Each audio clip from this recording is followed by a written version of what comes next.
Hi Vinit. Hi Satya.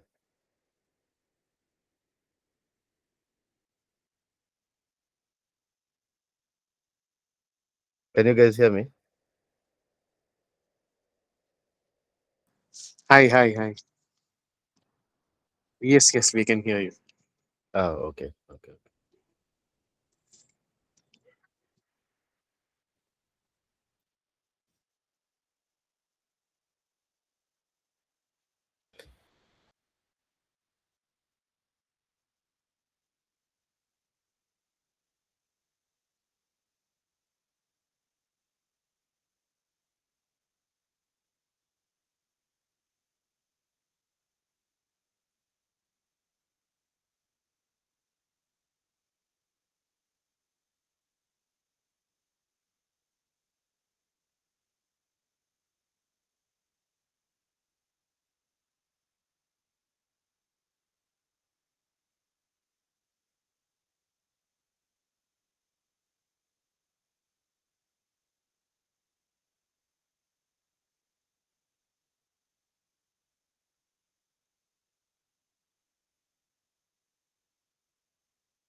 Let's give people about 5 minutes to see who joins.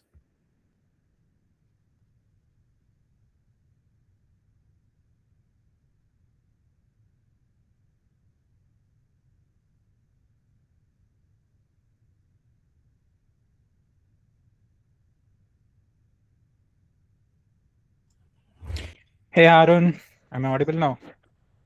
Yeah, yeah, very. Hi Vinit. How are you? I'm good, I'm good. Sorry, I guess my mic was not working, but yeah, fine. Hmm, It's all good. It's all good. It's good to see you guys. it's good to see you. So, So we're giving guys about 4 or 5 minutes to see how many people will join, and then we can begin. So it's more or less just a conversation, getting to know developers in the ecosystem. So this is like the second cohort of the developer advocate program at Intersect. So it is our second quarter, and in our first quarter, we mostly focused on onboarding new developers into the ecosystem. So this quarter, we want to more of engage and exchange with the community so that it's not like we are as a situation where we are the ones who are telling the community or teaching the community. It becomes more of our an exchange, a sharing thing where we can all learn from each other and help contribute to the Cardano ecosystem, help improve the documentation, help everyone who's has invested into this ecosystem to be able to grow.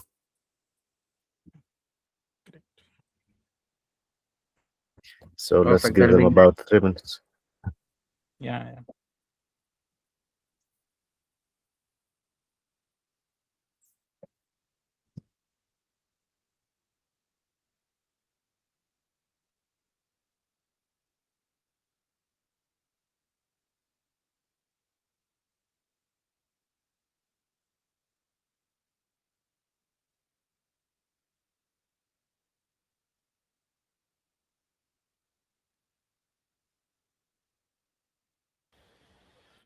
The crypto market is not doing so good right now. I hope it's not making people lose confidence. Hi Dan, how are you? Hi, Harun. I'm good. How are you? Hello, everyone. But yeah, this is not like the first time this keeps happening. So I'm pretty much used to this since 2016. So You've but yeah, been in crypto since 2016? yeah, I started as a trader in 2016. Oh, I guess that's where we all started. I'll differ. I never started as a trader. Oh, Yeah, I never you started as a trader. you Like I did. Yeah, yeah. sorry? I directly started as a developer. Never traded. Don't know how to trade. So he started as a Haskell developer rather. Yeah. Oh. And Dan, you started as a developer, or Yeah. Can you hear me now? yeah, I can hear you. Yeah. Since 2019, software engineer and mostly Web2 developer, but now shifting from Web2 development to Web3 from 2021. Okay. Yeah. Okay. So trading is just a consequence of your career choice. Yeah, exactly.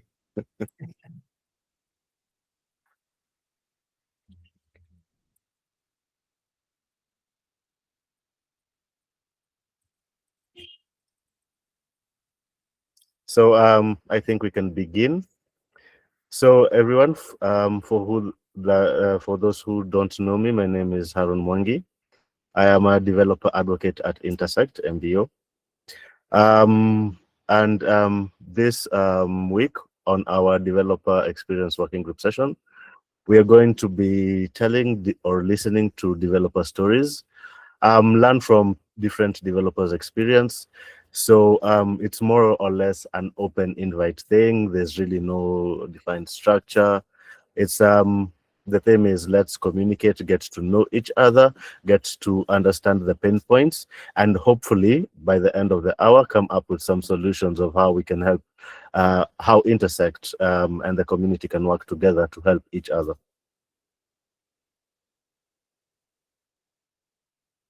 So anyone who would like to start, Vinit? I guess Vinay? we should start with I should start with Konma itself. So let Okay, Vinay explain what we are, and then I'll share my developer story. sure. Yeah, perfect. So Harun, I've been seeing Harun for good 3 years now. When he was in Emergo, learning Haskell and like he was doing the courses. But yeah, my experience with Cardano last, I think since 2020, 2021, during our Catalyst Fund 7 is when we got funded for developing Haskell talent pool here in India. So since then, I think we've educated close to 150 students. And from that, we got like 5 people who actually finished the entire course. And out of which, yeah, pretty much we have our developers right now working with Masumi, the recent. Now we have Vineet working on a project with M Labs. So yeah, we've seen last few years how developing the talent pool. We stuck on to developing Haskell talent pool. And we also have seen like a lot of developers shift from Haskell to Icon, but somehow we stuck to Haskell, and now I think after a very long time, now we have a project started in like Fund 7, building the talent pool. Then in Fund 11, we got funded for an infrastructure level project. It's called Hask Ledger. It's more involving not just open source software. When we talk about blockchains, it's open source software. We wanted to work more on open source hardware as well with RISC-V. But it actually took us a lot of time, meaning the community didn't understand the depth of the technicality.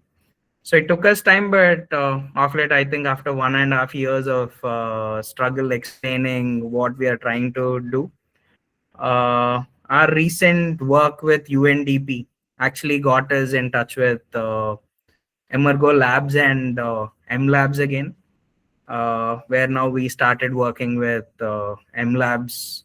So they have a project called Covenant that they're actually building, and we are working on top of Covenant, building Ask Ledger. That I think Vineet will be able to explain better. And yeah, currently we are working with UNDP on a use case. So it's called Carbon Ledger. It's the climate infrastructure that we are building, where we are involving Cardano as the base, and we are also using, or we are building something called a systems on chip with RISC-V. So these are for measuring air, water, and soil parameters. And Wow. it's more like edge computing when it comes to climate measurement. And ultimate goal is to bring carbon out accounting on the edge. So is this like on Cardano alone?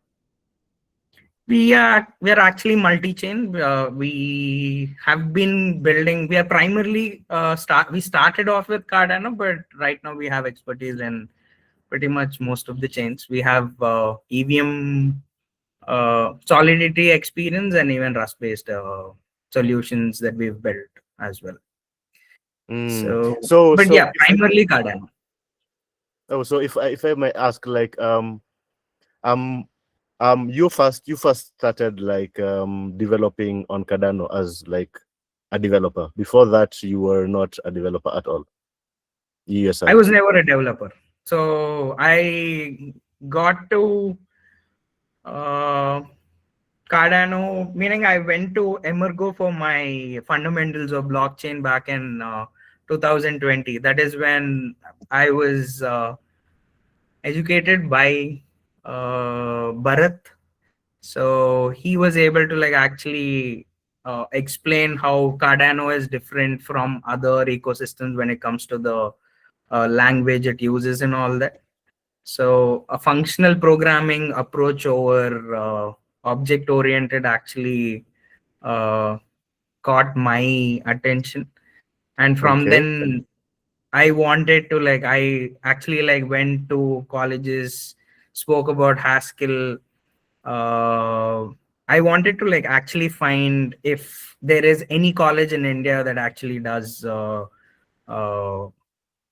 I would say talent development in Haskell, but there were very few, 2 or 3, out of which we got a good Haskell trainer who's been doing this for a while now. But he didn't know about Cardano initially when I spoke to him. Later, he agreed to build the base talent pool in Haskell. And from then, I think, yeah, from Fund 7, now we are running Fund 15. So good 7+ funds, and now probably after 3+ years, we have talent pool that actually understands the core of building in Haskell or taking the true Haskell approach. How many students or developers would you say you've trained? And how many of those would you say have converted into the ecosystem itself? So we have done 4 cohorts so far. First cohort was an online cohort where we had students from 14 different countries joining us. It started off with 100 people initially, and by the time we were ending the cohort, we had just 4 of them with us.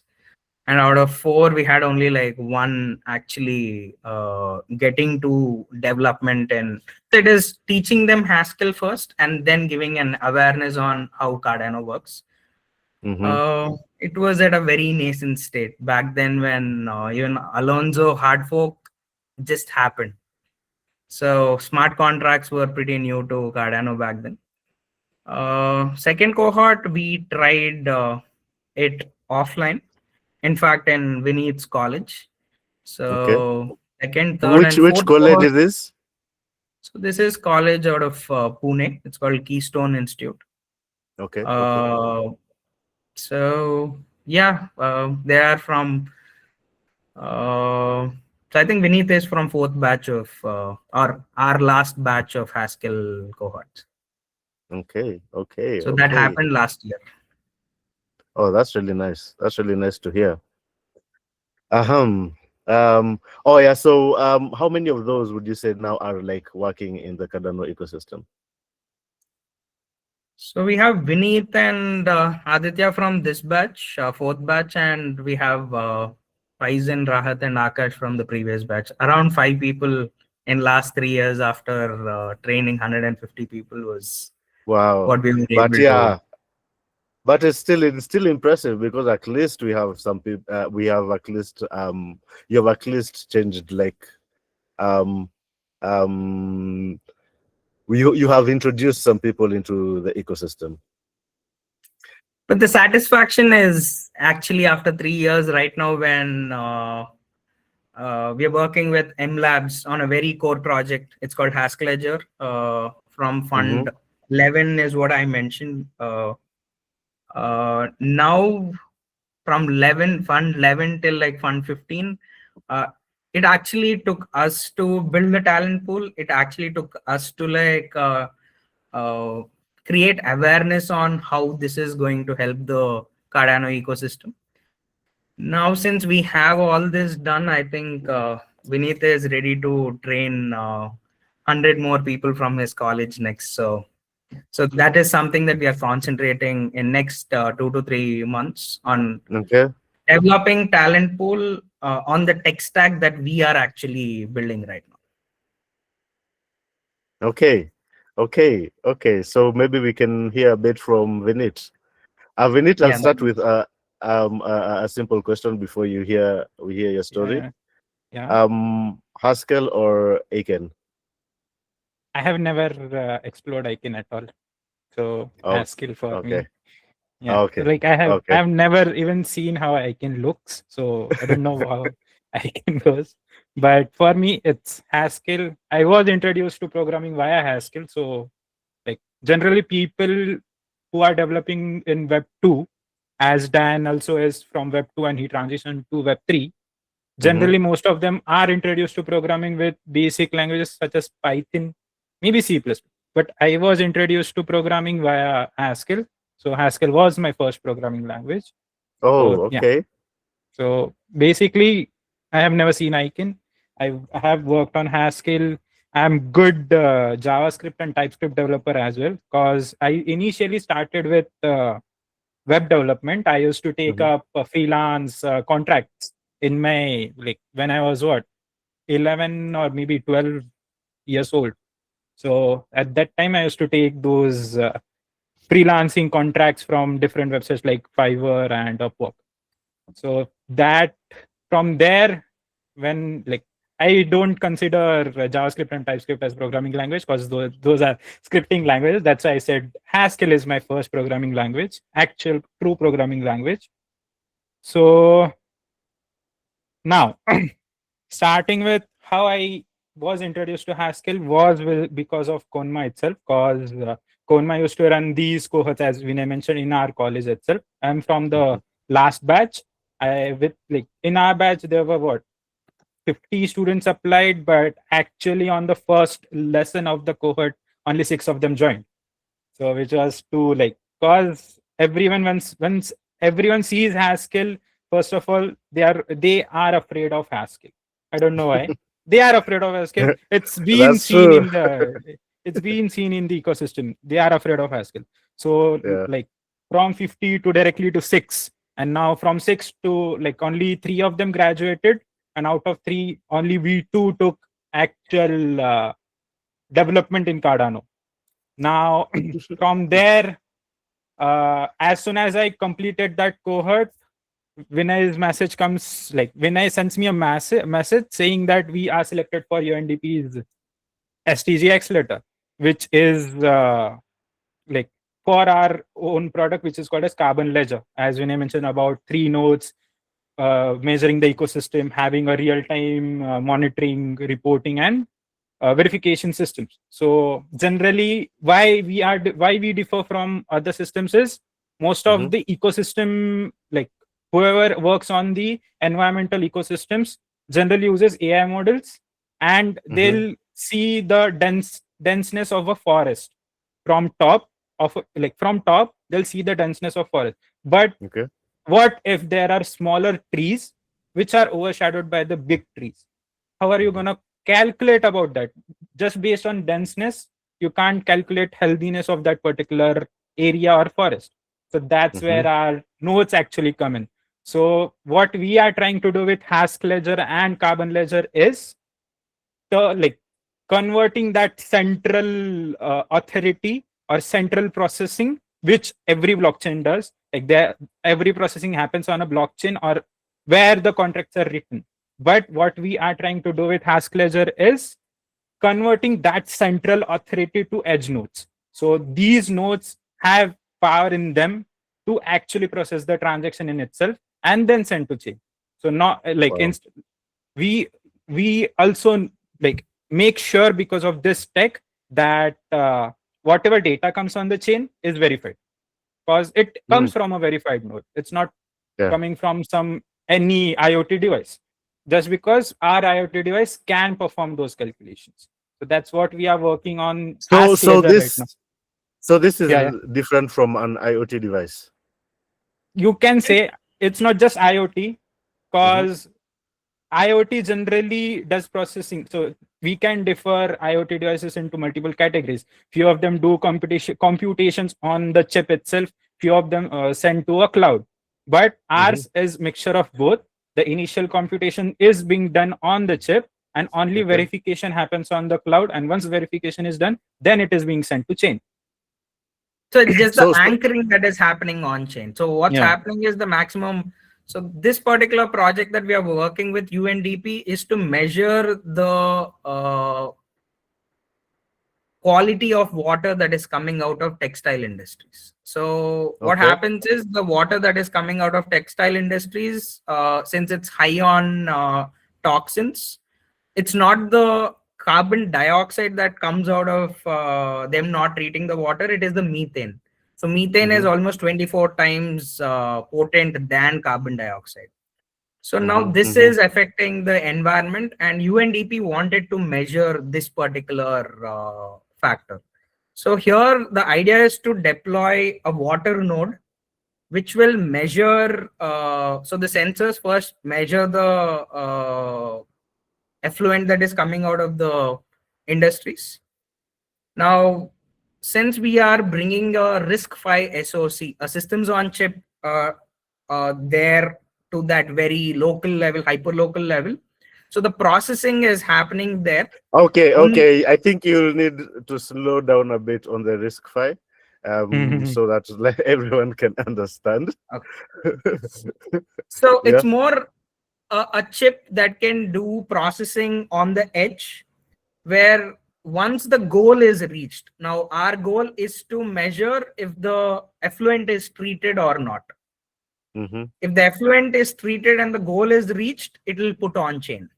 Or if the effluent is not treated, there is an anomaly in the system, so it puts that on chain. Either anomaly goes on chain or the goal reached goes on chain. So there are only these two events that particular chip is doing.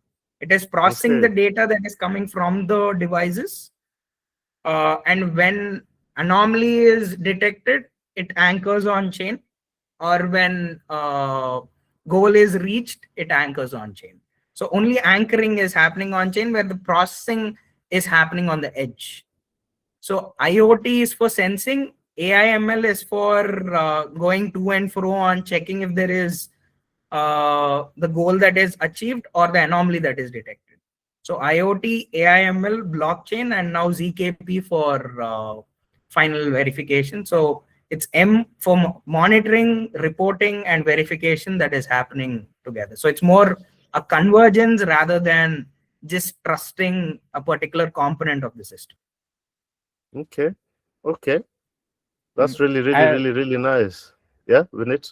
Like, Go on. I will simplify this for you. So most Okay, of them please. would ask, yeah. So most of them would ask, like, why RISC-V, or why should you use our chips instead of using something which is available in market like Raspberry Pis? Most of them knows Mhm. Raspberry Pis. Most of them know Arduinos, Yes. but both of them have their own language. Now, if you are a Cardano developer, and like let's leave the Cardano, if you are a blockchain developer, and plus you are also going to have a IoT device or a systems on chip with you, then you also have to learn that particular entire stack along with your blockchain stack as well. So our why we use RISC-V is it is open source. First of all, you Mhm. can code it with your own language. That's why Haskledger. That's where Haskledger comes in with the help of MLabs. That's why we are building on top of what MLabs has, which is Covenant. Now, what Okay. Covenant does is it is the Cardano side of things, which Covenant does. Now, RISC-V side of things is what we do with Haskledger. You come in with Haskell, you come in with Rust, you come in with any other, like let's say even TypeScript or JavaScript. You know that stack, you code it in Haskledger. The Haskledger initially will start with Haskell, of course, because it's in the name, Haskledger. It will start with Haskell, but it will also like improve its library for other languages. And the second language coming up after Haskell is Rust. So the Haskledger gives you flexibility of not locking in onto a like particular language like Raspberry Pi does. Instead, have a freedom, because Rust is already being used as a blockchain language. Haskell is already being used as blockchain language. Even TypeScript is also being used as a blockchain language. So you also have that flexibility instead of being locked onto a certain language. So that's where the Haskledger comes in.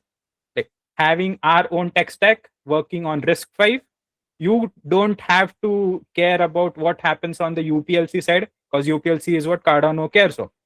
That is being taken care by us. You only have to do the front end side of things, which is working on Haskell, Rust, TypeScript, whatever you want. And like now everyone will say like Icon also does that, or maybe Mesh does that till some part. But what we bring in is we don't do Icon, we don't do TypeScript. We directly do Haskell. Even if you write in Rust, that Rust code automatically gets converted into Haskell because of ASGs, the graphs. So at the end, what is going on to UPLC is pure true Haskell, no matter what language you write it in. Okay, that's very, very, very impressive. Wow, wow. How long have you guys been working on this? You said since Fund Sorry? 11. So Fund 11, they proposed this in Fund 11. Till then, like a lot of people didn't understand this particular tech stack. So from them to like when it reached me, so like when I took this job is I guess 3 months ago. So from there we like actually started doing it. So 3 months ago is what I We started got doing it. But funded in before, Fund 11. 11, yeah. But then from then we couldn't pass our milestone because we didn't have enough validation from the community. We've in fact approached most of the labs that work or technical teams that work in Cardano. But I would say we didn't get enough reviews from them, or it's more like they didn't understand the tech stack to give their reviews, so we didn't pass the milestone. But when UNDP came into picture last year, August is when we started working with UNDP, the Emergo's UNDP accelerator. So that is when we got exposure to MLabs and few other technical teams, where when we started talking about Carbon Ledger, so we started working with UNDP for a project called Carbon Ledger. So Mm. now when we were talking about Carbon Ledger, people were really interested in the use case, but they were wondering how is it even possible. So that is when we started talking about, we need HashLedger to be done for us to like make this whole use case work. So since we got attention there to like solve a particular use case when it comes to environment, now Mhm. the entire, I would say, that whole thing shifted to HashLedger more than Carbon Ledger. So let's go to foundation first. Let's finish that and then come back to Carbon Ledger was the discussion between us. And from there, I think after 1.5 years, the milestone passed when M Labs validated HashLedger and they told it's very important for the ecosystem. And once we got that last October, and from then is when Vineet started working, and by then M Labs already had something called Covenant that they were working on. So we started like taking help from them. So we are building on top of Covenant basically. So once Covenant HashLedger is done, now Carbon Ledger gets its components by default. Okay. So I've pasted all the different things, meaning Covenant's link here, HashLedger's link, and Carbon Ledger's link as well. So which will give you a clarity onto what we are trying to do. What is our end goal is clearly mentioned in these proposals. Okay. So guys, everyone, you can feel free to ask any questions. Remember, this is a conversation. Vineet and Vinay have shared a bit of their story and what they're doing. Please, if you have questions, feel free to ask. Yes, Bernard, go ahead. Yeah, greetings everyone. Thank you, Haran and Vinny and your team. Yeah, the first question I would like to ask is your proposal here in Fund 15? Yeah, the last link that I have pasted here is for Fund 15, which is in association with UNDP. Oh, yes, I have seen that. Okay, I have seen that. That is what I was looking at. The one that you were funded on Fund 11, I have been going through the GitHub there, but I see I couldn't find any repository there that is working. But I will check the Fund 15 one here. Yeah, are these the same project, Fund 11 and this one? Or Fund 15 is different? Though both are different. HashLedger is the Fund 11 one is the underlying technology which all of our products use, and the Fund 15 is one of the products which use the tech tech from the Fund 11. So they are different, but they are linked. So Fund 11 is more infrastructure, and Fund 15 is an application. Okay. Right. I think let me check it now. Thank you so much. It's very interesting. Bernard, since I have you here, do you mind introducing yourself and telling us about yourself, how you got into Cardano, what you're up to? Yeah. Yeah, thank you so much. I'll just be very brief. I joined Cardano in 2021 after I was in blockchain since 2018 on Ethereum. I did a Solidity contract there, minted 8 billion tokens. It failed. Then COVID made the partnership with a Chinese company, ByteTrade Plus. Then in 2020, we started hunting for another blockchain. We fell in love with Cardano because of Ada Lovelace, because we were having a lot of women. We had a women-driven WIMS, Women in Move solution.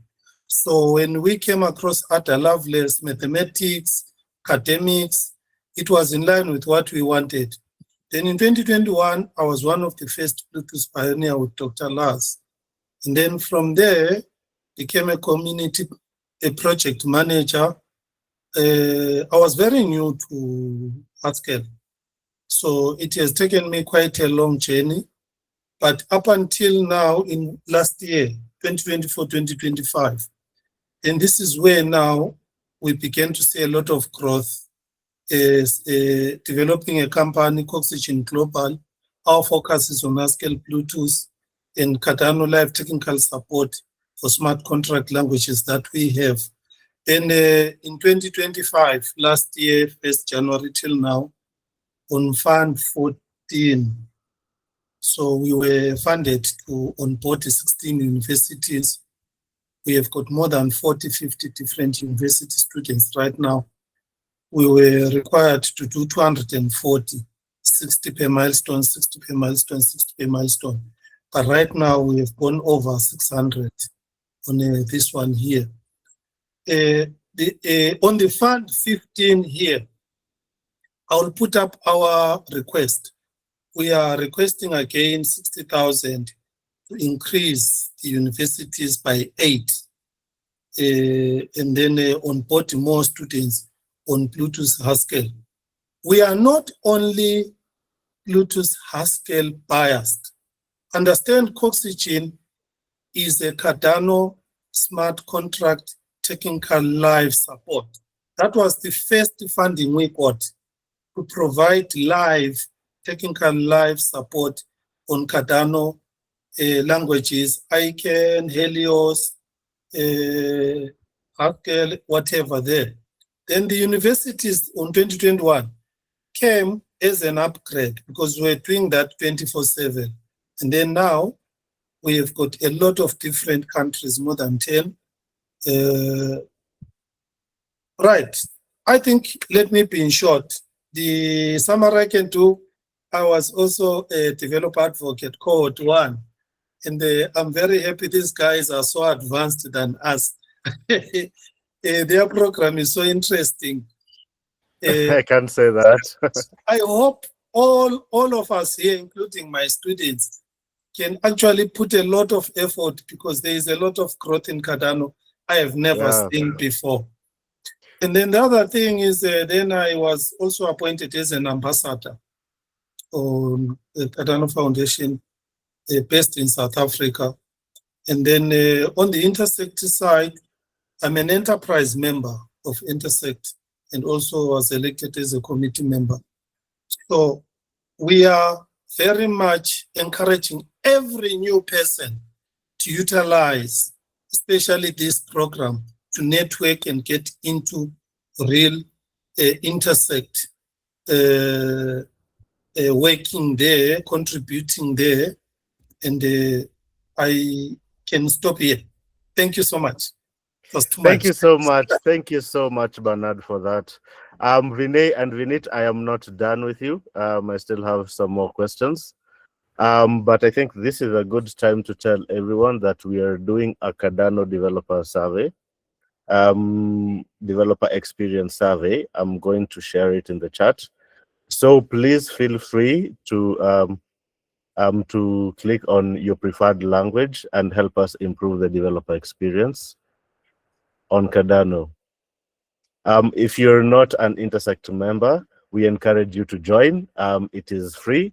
If you want to keep up with what is going on with Intersect and Cardano, you have to join to become a member, even a free member, to access our Discord, where you can get all the latest information.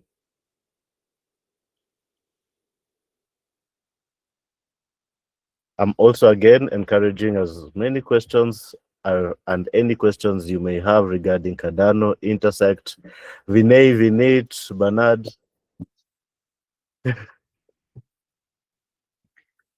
So from my end, we are exploring Intersect right now.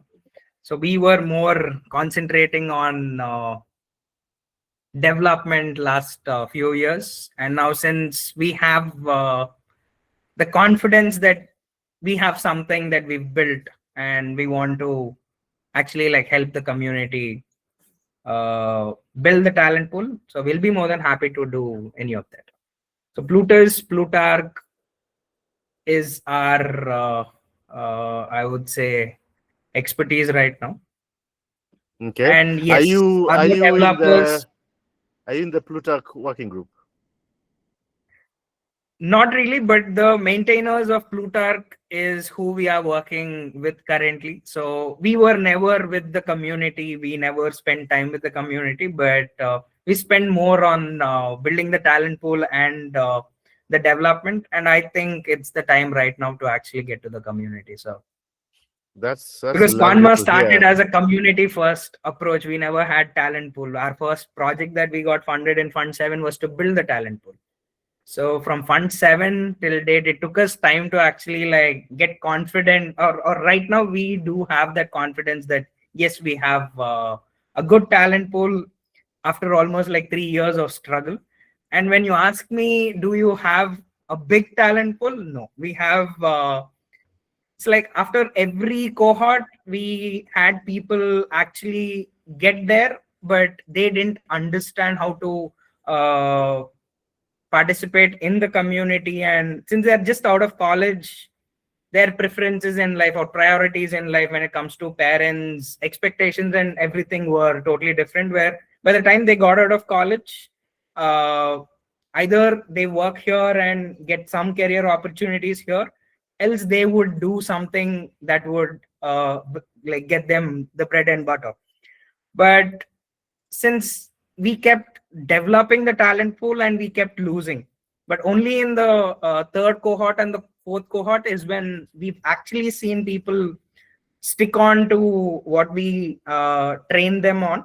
What And would you say? What is your thoughts that, or what do you think is the reason that there's such a high drop of rate? Is it like the difficulty of learning Haskell in particular? Okay, that's the okay. main difficulty. And even if you cross that one hurdle, the next hurdle would be what career opportunities when it comes to learning Haskell or doing anything in Haskell. It's not about just Okay. Haskell, right? Anybody who learns Haskell has to like learn any of the languages that they'll be able to, or libraries that they'll be able to like build smart contracts in Cardano. Now that is an added on extra or the next hurdle. It's about Haskell first, Plutus, Plutarch. Right now we have Plinth. Any of these, they have to like cross to actually like prove that they can do something in Cardano. But I have a very Mhm. good example for this. Mhm. So remember when I said that initially 50 of them joined my last cohort and only 6 stayed. So the final question which they asked was the same question about having opportunities after learning the Haskell. What are the opportunities I'll get in the Cardano ecosystem as compared to if I learn Python or maybe CPP or Java, is what the question was from students. And what our trainer said that if you have 10 openings for a Haskell job, there are only 3 people to take the job. Rest 7 goes like vacant. But if there are 10,000 openings for Python, you have almost 1 lakh developers like choosing those particular openings. But then even with this example, what students say to me is, we would rather go in that 10,000 openings and still have a chance instead of learning the Haskell, going through entire ecosystem and then look for those 10 opportunities, because those 10 opportunities aren't gonna come walking to you to actually accept. But the Python opportunities or Java opportunities are like widely open in community right now. Anyone goes on any, let's say LinkedIn, they'll find opportunities, but you don't find opportunities for Cardano as of now. So that's the main difference which shifted 50 to 6. Bernard? Yes, I just want to say this was very true, especially in 2021, 2022, 2023. Yeah. With the advent of Intersect now, we have got open source paid model. Mhm. We have got GitHub repositories, and the pinned ones, all of them, they are in Haskell. And we have got almost 80, 90% source code on the Cardano under the Intersect hands, which is in Haskell. So right now, if you go to the Intersect website, you will see they can even give us the applications for the TOSM, open source paid model applications that are currently running. It's open to all different community members. It doesn't prioritize here. It's different from the Catalyst, where there's contention there. And this one is a little bit accommodative, especially to those that are already mature with the platform. It's not only for Plutus Haskell, no. Even for other smart contract development languages, could be ICANN, could be this one here. This is why I repeat again, connect with the developer advocates and Intersect and make follow-ups, because these opportunities are there, they are open. And the people are not applying because they don't know. They are always looking for the catalyst. And then that if the catalyst is not here, there is nothing. They've changed a lot. So that is what I will encourage everyone here to say. Intersect is coming up with opportunities, which I think from my side make life a little bit predictable in Cardano as a developer. Yes, it's very true. Developers, when they get online, they want jobs. This is how, on my side, I have fixed the problem of jobs which they need. We focus heavily on entrepreneurship. So that it means if you can't find a job, create one. And then utilize Cardano infrastructure departments to make sure that you have got a long-term, sustainable, good income and growth. So thank you very much. And I would be very happy this team to help coach us, because our focus right now, we really need you to really come coach our different students and different teams.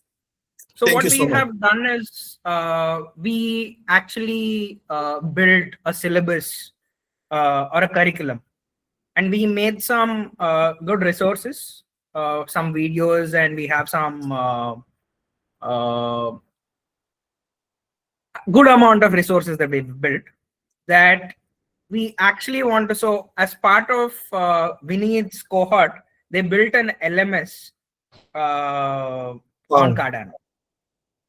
Wow. So now this particular LMS, in fact, recently Vineet was trying to like integrate ZKPs with Midnight onto it as well. So we have that one infrastructure, and we have some videos and some notes that we have built. We'll be able to like start giving that out. And Wow. our aim right now, I would say tomorrow, in fact, Vineet has a faculty development program, a train the trainer program that he is doing for his professors in his college. So for the kind of work that Vineet has done when it comes to Carbon Ledger with UNDP and Emergo, now the college has encouraged him to start a center of excellence, a blockchain center of excellence in his college, train his professors first. So the first session is happening tomorrow with 50 professors. And then he has access to 3,000 students after this to put this out, teach them what he actually like learned. Now, since we are having exposure to very core development now when it comes to Covenant that MLabs is building or Haskell Ledger that we are building, our aim is to build the talent pool, not just build the infrastructure and just let it out saying that people come use. That is never going to happen. So the real-time adoption happens only when we start teaching using our tools that we have built. So that is for sure there. It is ready, and we are more than happy to do that with anybody or everybody. So that is in fact why I got in touch with you, Harun, after so long. It's been like 3 years. I was like, you know what, this is what we've been doing. I kept giving you updates and I've been sending you as we achieved milestones. But then I can remember you also sent me your proposal to review, and I also could not understand it at the time. yeah, that was 1.5 years ago. But now yeah, we crossed a lot of hurdles, and right now we in fact have everything with us right now that we want to put it out open to the community, help community build the talent pool. So if I were to ask you, like right now, given like the advancements Bernard has mentioned, and given the fact that the challenge was like okay, besides the difficulty in learning Haskell, the challenge was career opportunities after. Given that information now, like what other challenges other than that, what other challenges do you think that an institution like Intersect would help you, like would have helped you, like get further faster? So initially our concentration was more on Catalyst, but Catalyst got difficult as the like initially, if you see Fund 7, there wasn't massive participation. So proposals were actually noticed. So the first time when we put in the proposal, the community actually liked it. So till then, I didn't know what Cardano, meaning what Catalyst was. But the very first time we put the proposal there, the community was able to notice and give us the opportunity. From there, we just told them that we would do one cohort. So we did actually like 2 cohorts with the funding that we got from Fund 7. But the rest 2 were out of our will or our wish that we wanted to continue and make sure that we get the talent. Now, once we got the talent pool, now the talent today understands what to build. Back then, it was learning was a challenge. Then further upskilling on any of these libraries were a challenge because Plutus Pioneer was initially there, Plutus Playground was there. And Plutus Playground got discontinued, and then you had like a lot of to and fro's, or it didn't go in a sequence. Yeah, But I can now remember what I- everything was everywhere. Yeah. But now what I see is that aggregation or one place or one source of truth is in fact there right now, where if you were to like Bernard mentioned, if there are no opportunities, now you need to create opportunities.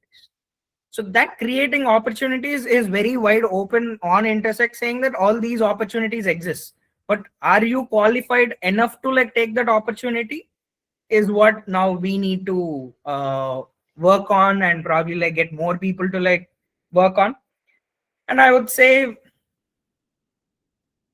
the tech wasn't matured back then. Now, when a lot of people kept trying and their own ways, right? Now, how Icon was built, how each of these different Mesh.js was built, each of them put forward their tools and they were able to like take it to masses. And as it went to masses, more people started building tools on top of it. Now, the community is going in multiple directions where I would say if there are good resources, now when it comes to why is Bernard sticking to Plutus, or why are we sticking to Plutus or Plutarch or Plinth, that was the actual OG way of what is the differentiator between different blockchains, and Cardano is the language by itself. Yeah. It's the functional programming, and we believe in math more than the computer science that exists in all other blockchains, right? So here it is, the only standout point is the math is being used and you can't crack that, meaning you can't manipulate that math. So now when people started choosing multiple ways to solve the same problem, yes, it is possible. But we also have seen weakness in whatever they build, right? Meaning you build some random thing and there is a bug in it, and you exploit the chain with that particular bug, again, who is the loser by end of the day? It's the chain and the community. Mhm. And we've seen in recent past with like multiple things happening in Cardano itself, with the recent lessons that Cardano has learned with whatever bugs that we have seen. Of seeing all this, I think it took us a long time to like actually get here, but now we have good curriculum or syllabus or good use cases or good problems that we will be able to put forward to people, saying that this is a problem that we have experienced and this is the solution. So now we'll be able to show multiple solutions. Now getting people to realize problems and solutions itself is like, now you have like multiple steps. Haskell first, multiple libraries next, opportunities next. So we've come to that one point where, okay, now the talent pool is there. They understand what the solutions are, what the problems are. And now there is single source of truth where we can see where the opportunities are and probably like start picking up. So Yeah. So yeah, I think 2 weeks ago when I got in touch with you is when we had that confidence that, okay, now it's time that we need to start looking at opportunities. We've learned enough. We have the confidence. Now we'll start building the talent pool and we'll start taking the opportunities is where we are at right. So I think I have a question for both you and Bernard. Like Bernard had said, the Intersect repository has almost 100 repositories within it, like, and about 90% are all Haskell based. We have the maintainer retainer program, we have the bug bounty program, we have all these programs that are there for anyone who is skilled enough to be able to take them.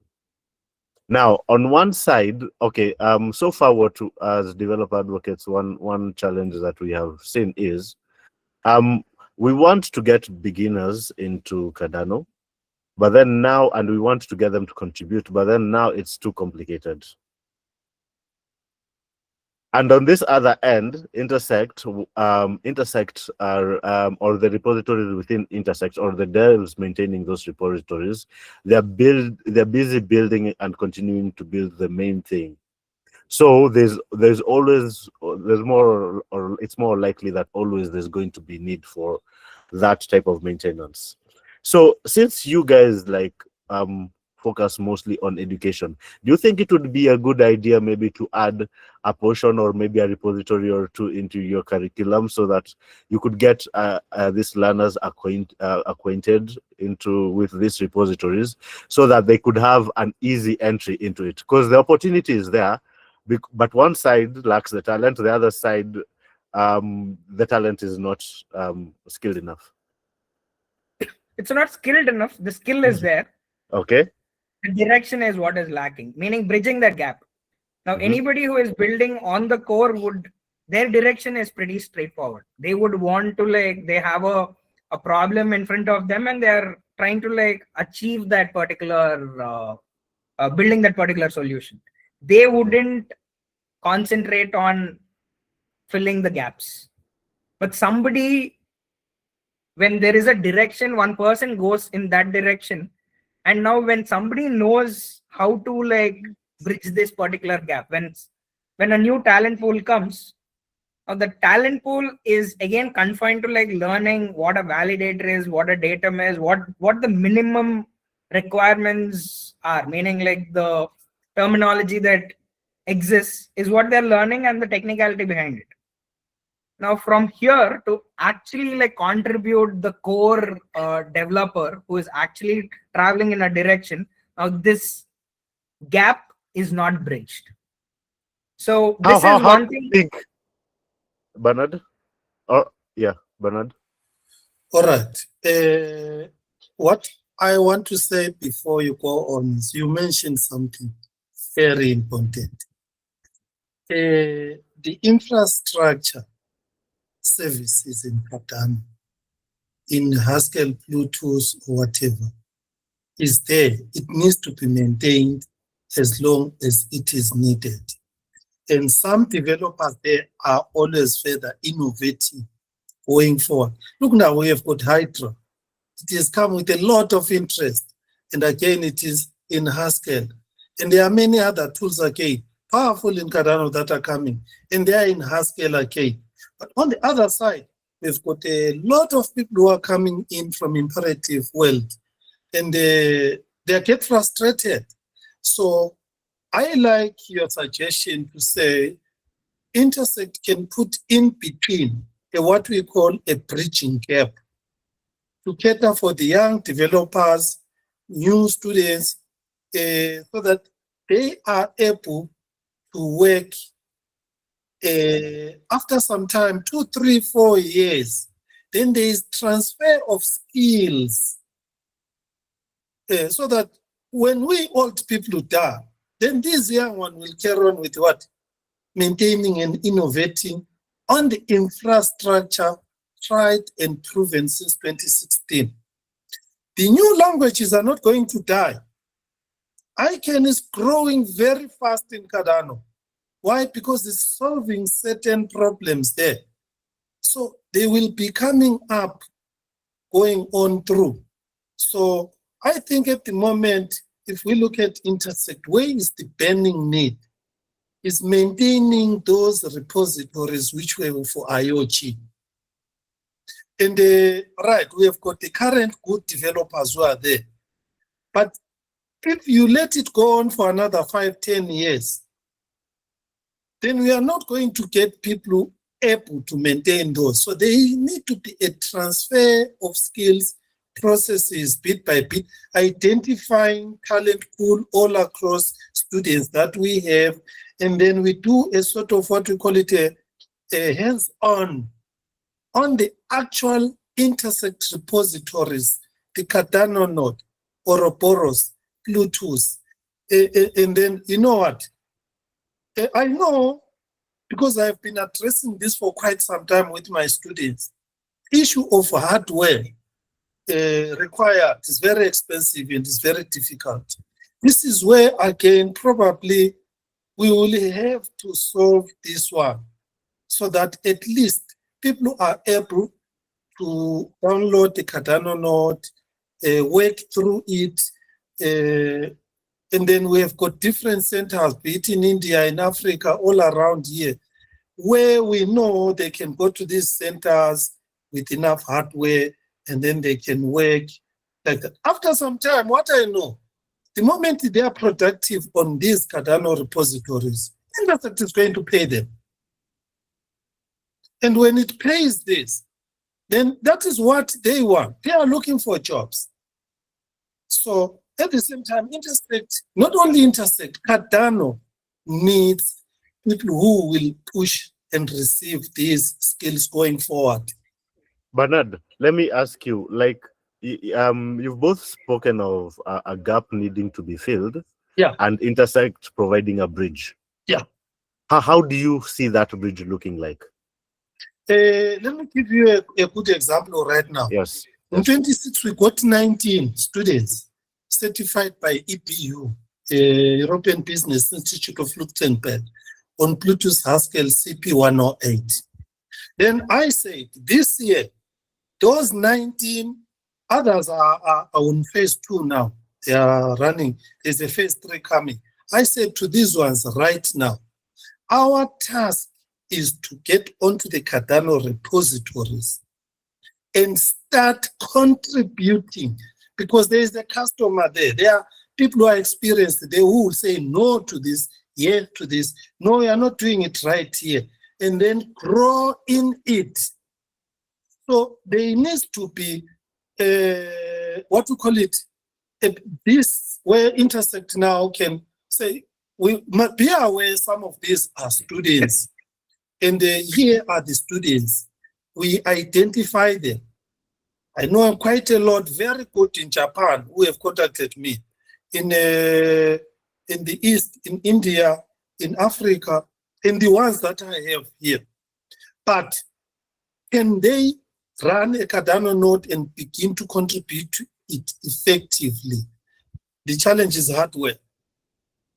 Most of them have been running through these courses I have, even using a phone, because they can't afford a 32 gig laptop. that's a challenge to have a 1 terabyte SSD. So that one is a challenge. But we are not going to solve by saying buy laptops for them. No. They will have to improvise. Mm. We will improvise the hardware or whatever and sort out things. But we make sure that when we are really working on this, you are happy. You can see that in 4 years' time, talent pool effectively moves on.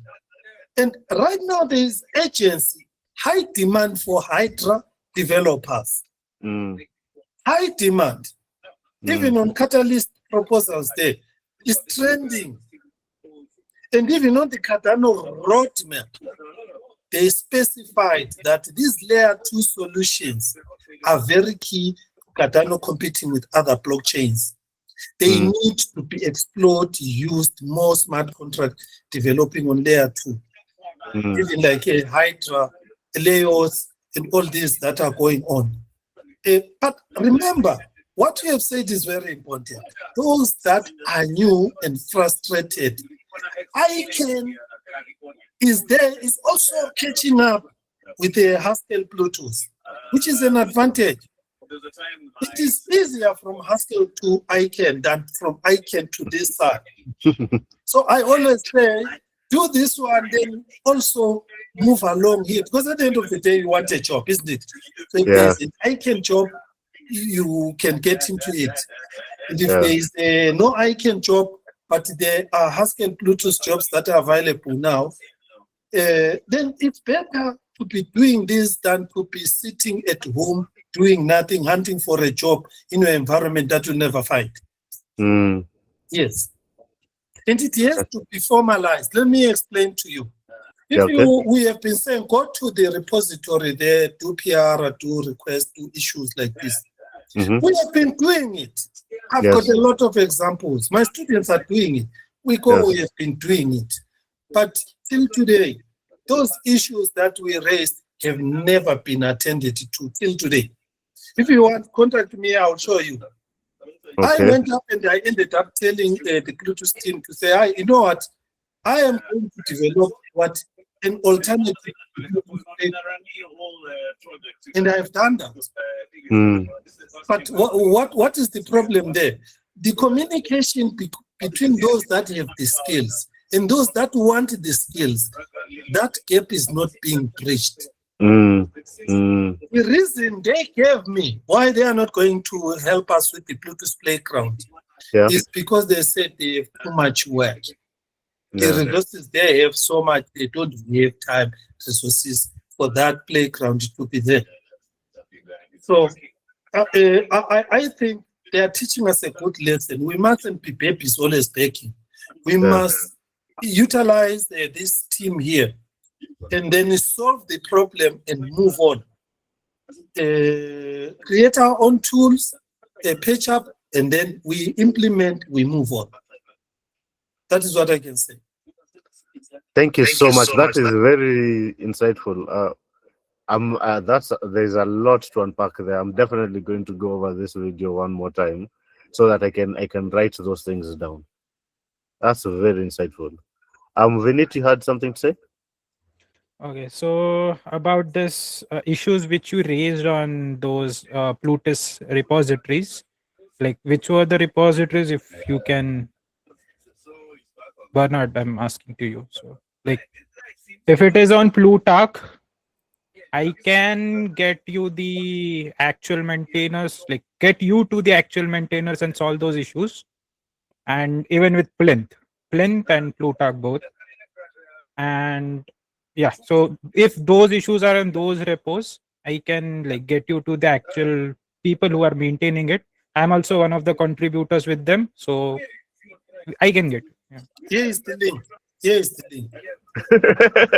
I'm so happy. Hey, I hope next time when we meet after 2 weeks, we are talking another song. We are singing another song. Thank you. But addressing this, so since what Bernard explained and now Vinith is given a solution. But what I want to like put from my end, Harun, what you told us, okay, now Intersect is doing something. What is Intersect doing? Intersect has consolidated everything, because what are we suffering from? We are suffering from duplication. When it comes to the entire ecosystem, each of us are doing the same thing in a different way. But that whole consolidation of efforts to bring everything together and doing better is not happening. So what I see here is, like Bernard mentioned, why is it not, why didn't they continue doing Plutus Playground? Because it is hard to like maintain, or you need a workforce to like maintain it. But what I see here is the way you teach, meaning first, when you say why are people not able to contribute to the innovation, or why are they not able to like participate in the core development or raise new issues, that is because there is that gap that we already discussed. Now, how will you bridge this gap and like make people cross from this end to that end? Now, first you need to know alphabets to start talking about words. Now, once you know words, it's sentences. Now, once you have sentences is when the innovation comes. So now what's happening is me putting out some material saying that this is Plutus Pioneer, you learn it, everybody learns it. Now, how many are going to actually learn it, practice it, and create something out of it? So either you need to have that self-motivation to do it, or you need to have, now for the kind of advancements that we are seeing, the learning has to be immersive, the learning has to be interactive. So that is one thing that we have realized. It's not about having the best of resources, and the resources are always there. Only if the self-motivation is there, somebody goes there and like take that initiative to like go next.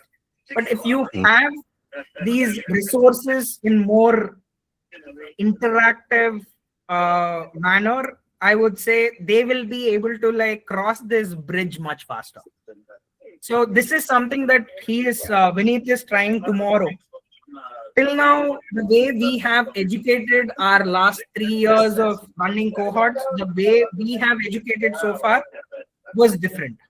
Now we are going to do it in a slightly different way that we want to get, in fact, validated. Probably if we can like get a session day after tomorrow or sometime this week, that Vineet will be able to put out what he's built and how he is going to train the next set of talent pool in his college. So all the content that he's built, I would say, is most interactive possible, where when a trainer is good enough to teach somebody, now that same teaching is different to different people. How a student takes is going to be totally different. The perspective is going to change from person to person. But if we have an interactive tool that is going to bridge this gap, it is not the trainer that is going to build the talent pool. It is the interactive tool that is going to keep building the talent. So something like that is already there. Probably like we can organize what is the next step or what is that action that we need to take, is host that one meet, probably like 45 minutes meet, where he will be able to like put forward his work that he has done on the very basics. We can start off with fundamentals of blockchain itself. Now from there, slowly transitioning to what Haskell is. And then further, if we think that, okay, this is a better way of teaching and we're able to actually reach masses, we will be able to like start extending the resources and probably like bridge that gap where people can like just go through the tool, get assist, and then faster way of bridging this whole gap is what I see. Okay. So okay. It's a difference of like, imagine how Intersect is a blackboard where you have written something with a chalk. Now, in the same thing, if you are to like project something on the blackboard and show people this is how it happens, to like bringing a AR or a VR kind of an interactive for people to like learn. Now, these are different ways in which you are making them learn, right? So this bridge can be done in multiple ways possible. So let's probably like do a next version or a better version of how we can like bridge this. I would say like a talent pool gap. So this is something that we can propose. We are proposing for from our end that we'll be able to like do immediately because we have it ready, and tomorrow is when he's going to start. And the next session is tomorrow's session is for the trainers, and the next session is going to be for the students. So probably like meanwhile we'll be able to like do one session with Bernard and team so that we'll see what happens there. And- Something that can happen, something I think that would happen is if if there's a session you can do like with Bernard, and if it's online we can have it recorded, and we can maybe even show it to the open source office or something, right?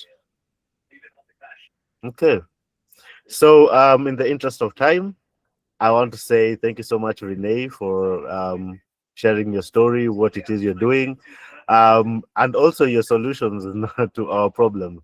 I'm happy that you have met someone you can work with, Bernard. all Haskell people. Vinit, thank you so much as well for joining, and everyone else as well. Thank you so much for coming for this Intersect working group session. We have this every 2 weeks. So the next one at this time at 5 p.m. UTC will be the week after next. There will be another session on next week on Wednesday, around the morning hours at around 6 a.m. UTC or 7 a.m. UTC, around 6 a.m. UTC, I think. Or around 4 a.m. UTC, yeah. And it will be hosted by another developer advocate. Thank you so much, and goodbye, guys. Thank you. Thank you. Thank you.